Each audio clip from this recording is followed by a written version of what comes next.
Vitiligo Awareness Month, the 25th being World Vitiligo Day. Now, this occurs when pigment-producing cells die or stop producing melanin.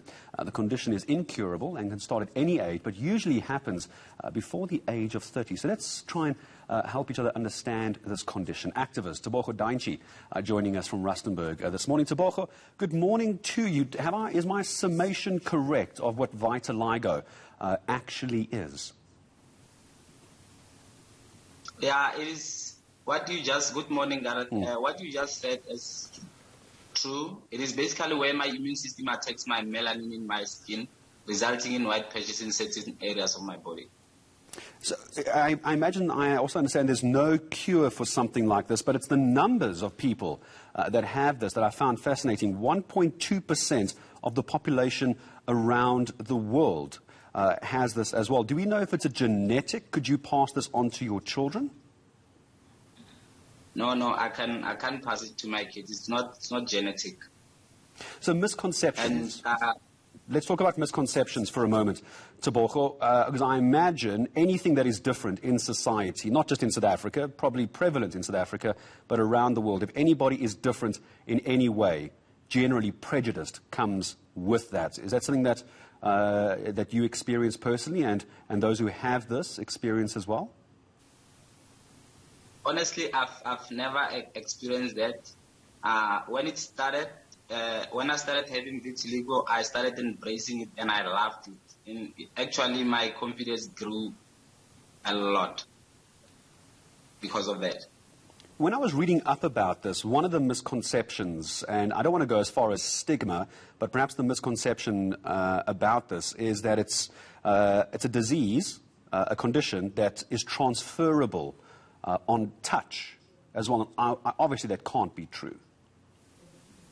No, that is not true. Vitiligo is not contagious. It does not hurt. You cannot get it from me by touching you or anything. It is not. It's basically the melanin produced by the skin cells called melanocytes gives your skin a color. You have lots of melanin, and then my immune system is fighting that melanin. So that is the only difference. You cannot get it by touching anyone. So as an activist in Vitiligo Awareness Month, what are you hoping, what's your message? What do you want people to know about this? What are you hoping to understand and take away from our conversation?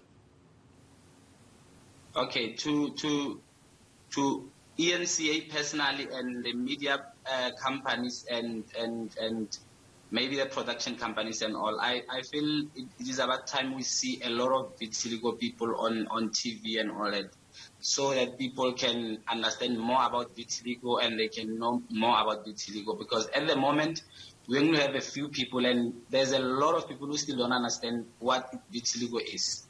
So I feel you guys should play a role as well by putting a lot of people on TV and then create a lot of awareness, not only in June, but throughout the year.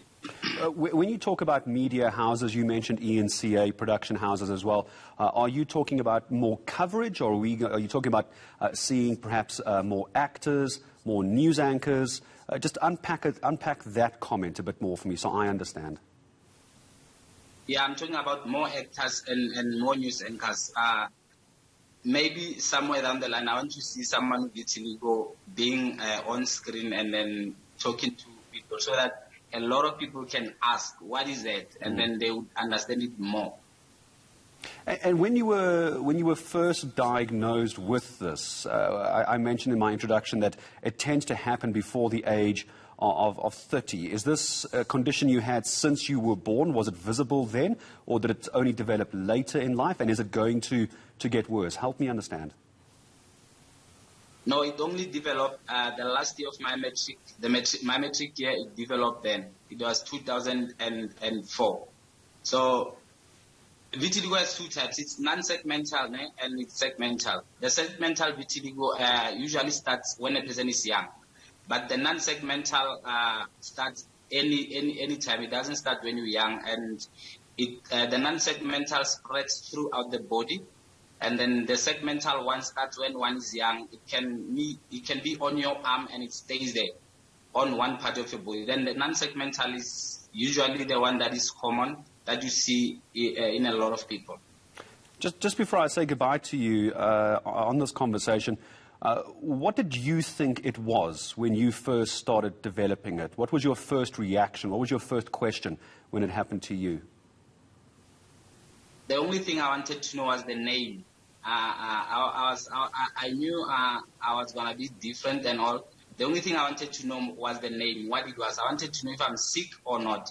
But after finding out that it's not a disease, I'm not sick or anything, I started embracing it.